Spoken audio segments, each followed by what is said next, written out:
Expectations are a big thing to shoulder. Pressures are sky high, and if you don't live up to them, things can go bad pretty quick. Zion Williamson was the most hyped up rookie since LeBron James. It's crazy, in only 8th grade, he was looking like this. And Zion, what? Williamson. And you had a good game tonight. Tell me how the season's been going for you so far. Season going all right. We have So what grade are you in? What grade are you in now? 8th grade. I know, what the hell? I mean, yeah, that's Zion. He still has all the same head movements till this day, but like, yo, just 2 years later, he was dunking on everybody like this.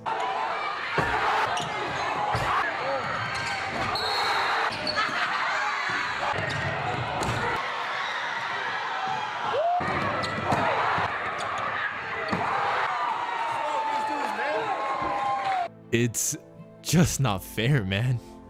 It's crazy to think about, but he had all the expectations of being a generational superstar, and with him having such a flashy game, it's not so far-fetched to say he's been the most anticipated player to enter the NBA in recent history.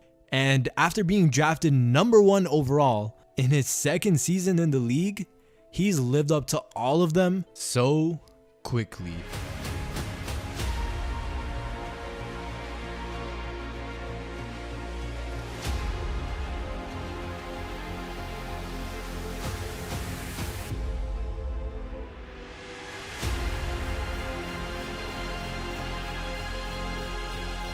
Yeah, but the best is yet to come. Trust me. I'm telling you, you heard it first. The best is yet to come.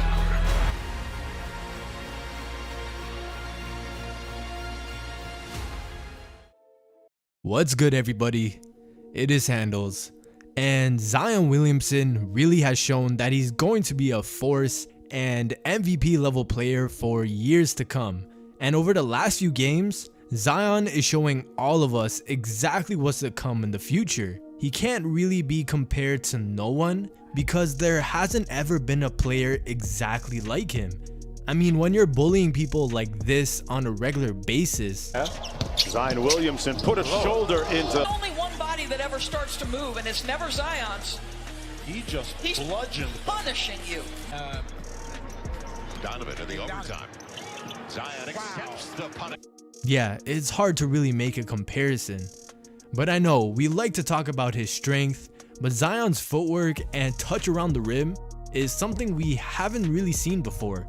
And especially when you're 287 pounds at 6'6", all while flying like Mike.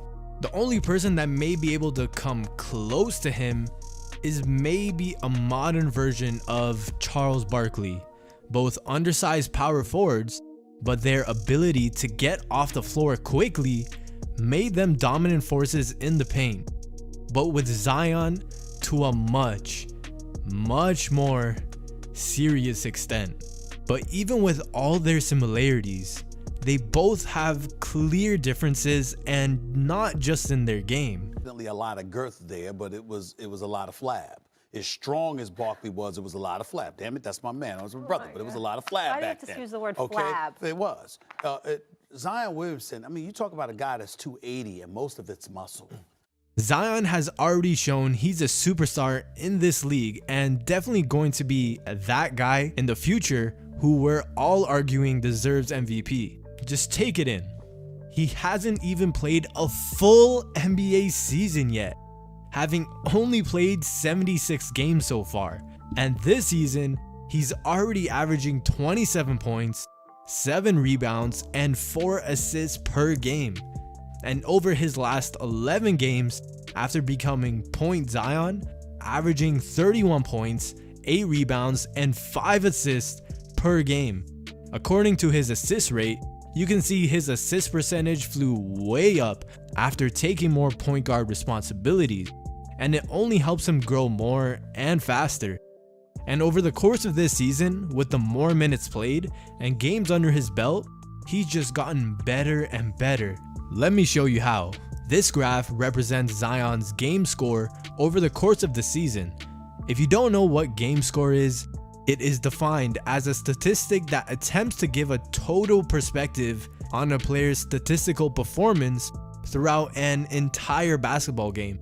This means it looks at both offensive and defensive performance and everything in between. It takes every stat found in a typical box score, and clearly, as the season went along, Zion's production in games has improved drastically, and it really shows with the numbers he's put up his last 11 games.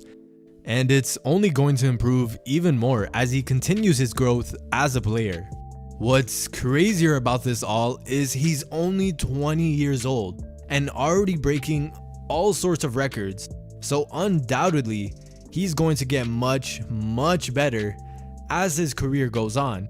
So if he's already doing this now, you can expect even more records being broken by him. But he's doing something right now that has never been done before. He's the only player to ever average 27 points on better than 60% from the field, and the second player to ever average over 25 points on better than 60% from the field. And who's the other player who did that? Well, it was Kevin McHale, an NBA Hall of Famer, a 7-time All-Star, and a 3-time NBA champion. But it took McHale 7 seasons to crack this mark, and he never did it again. And Zion, he's doing it in only his 2nd NBA season. But what's even crazier is guys like Shaq and Wilt Chamberlain couldn't ever even do this. Not once. It really just shows that Zion really isn't a league of his own. He's truly a generational talent. Now, if you don't think that's impressive, or you think it's a cherry-picked stat, if we drop that to having 24 points on better than 59% from the field, the group who did this becomes Kevin McHale, Charles Barkley, Kareem Abdul-Jabbar, Shaquille O'Neal, Wilt Chamberlain, and Zion. That list of names just shows how impressive this feat is in only his 2nd NBA season. Seriously though, it really makes you wonder, on the Pelicans, why are players not named Zion even allowed to shoot the ball? I guess really only Bledsoe should shoot it. It allows Zion to get his offensive boards up. But taking a look at his shot chart, Zion only ever even attempts shots right near the basket.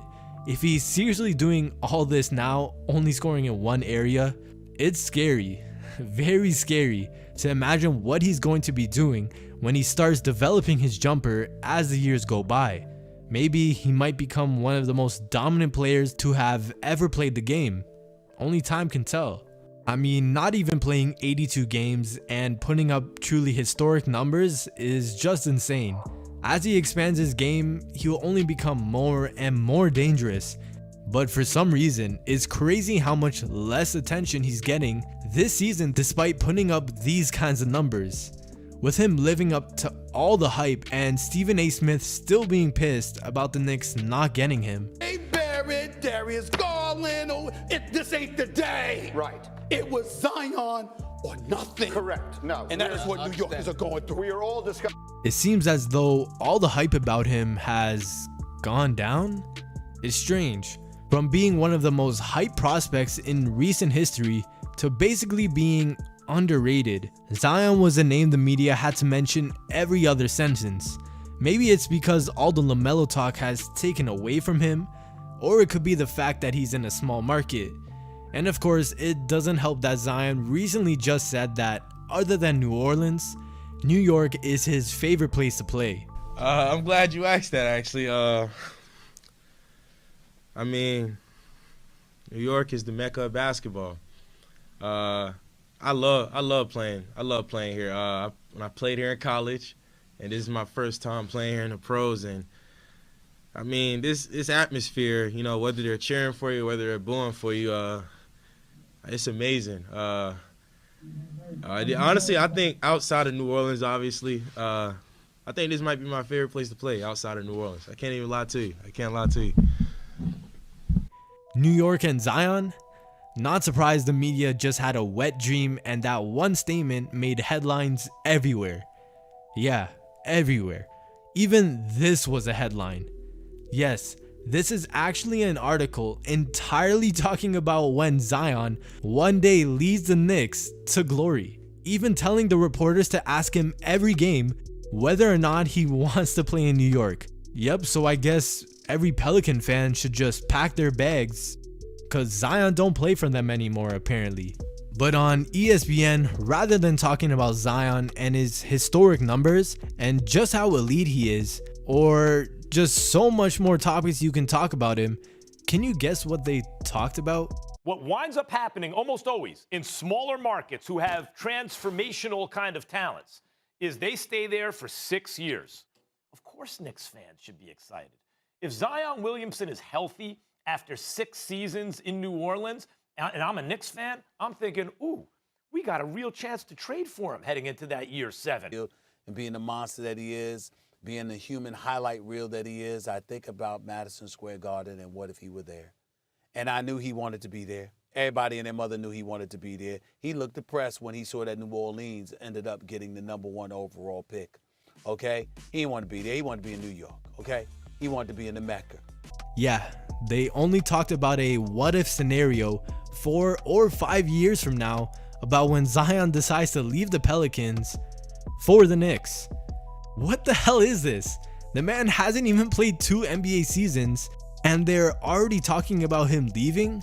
That wouldn't even be a possibility for at minimum another 4 to 5 years. Why is this a topic now? I feel bad for small market teams, I really do. It seems like when the media talks about them, all they want to do is talk about how much their star player wants to leave them and all the what if scenarios on other teams. But other than being in a small market, the other cause is that the Pelicans struggle to win consistently. Unfortunately, as much as some may disagree or agree, the Pelicans roster isn't that great and changes need to be made to really build around Zion. They'll more than likely fail to make the play-in tournament this season, so we probably have some time before we see playoff Zion. The pieces they have currently clearly doesn't work and changes really need to be made this offseason. Let's look, for example.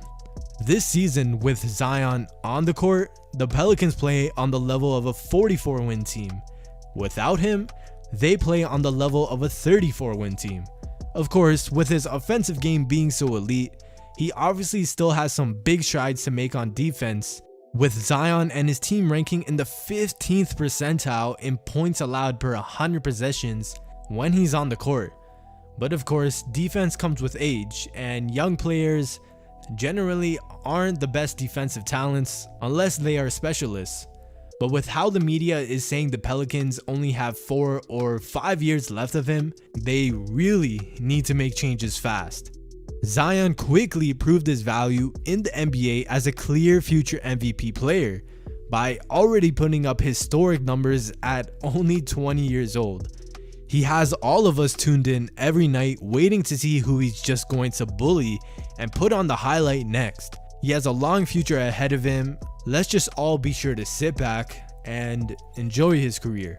Anyways guys, that's it for the video today. I hope you all enjoyed it, and as always, I'm Handles. Until next time.